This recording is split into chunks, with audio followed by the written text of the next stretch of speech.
vessels in 10 days is a project that I've wanted to do for some time now. I set myself the challenge of creating one vessel each day over a 10-day period. Some days were busier than others, some days I was tired, and some days I really focused and could spend a lot of time on the vessel. The project is essentially an avenue for me to explore different ideas and processes that are ticking over in my head. A sort of three-dimensional sketch, if you like. The vessels are quite playful and interesting. Each one has its own character, perhaps shaped by my thoughts on the day.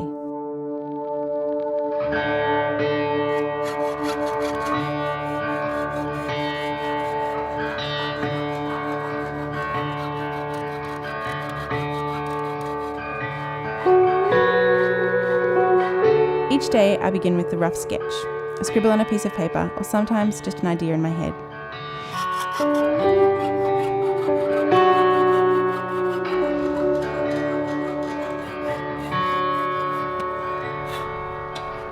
As the day progresses, so too does the vessel.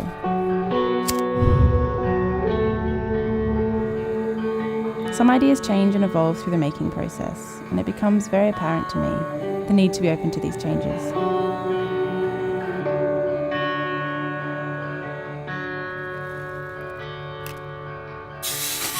Often things didn't quite turn out how I wanted. Drill bits broke in the vessel, shapes weren't quite as I thought they would be, and holes weren't centred. It has been a challenge for me to work with these hiccups and still complete a piece that I'm happy with. Where I would usually remake a piece, I actually need to persevere and work with these bumps in the road to achieve a result at the end of the day. Alongside time, I also set myself the constraint that each vessel had to be hand-raised. That is, starting as a flat sheet and hammering the metal in stages to create a hollow form. For this series, I've worked in both fine silver and copper. I start by sinking the flat sheet of metal into a hollow of a tree stump, and this is the first stage in giving the metal some shape. The sheet is then annealed, a process where it is heated to a critical temperature that returns the metal to its soft state so it can be worked again.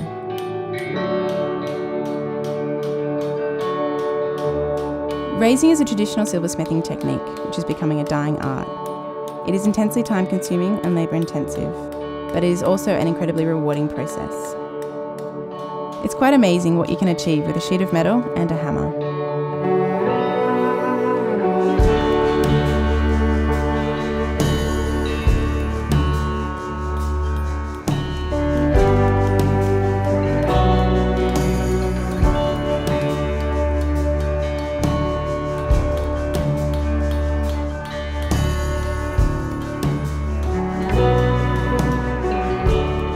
Begin the raising process, where I support the sheet of metal over a steel stake and hammer in concentric circles from the inside out. This begins to give the metal a defined form.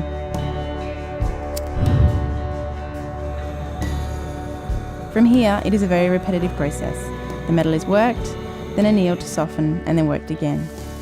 I do this many times over until I'm happy with the shape.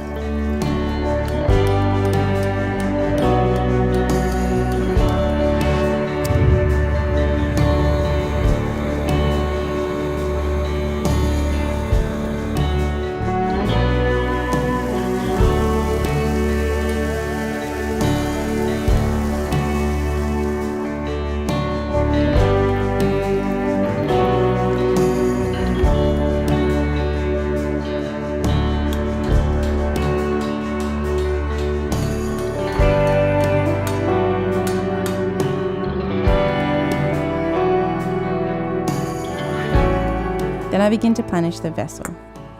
Planishing allows me to refine the existing hammer marks on the surface, and also starts to smooth the inside surface of the vessel. This process can be done many times. However, for this piece I have to stop after only planishing the piece 2 or 3 times due to the time constraints.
Some of the vessels incorporate different surface finishes or detailing, giving each one its own personality.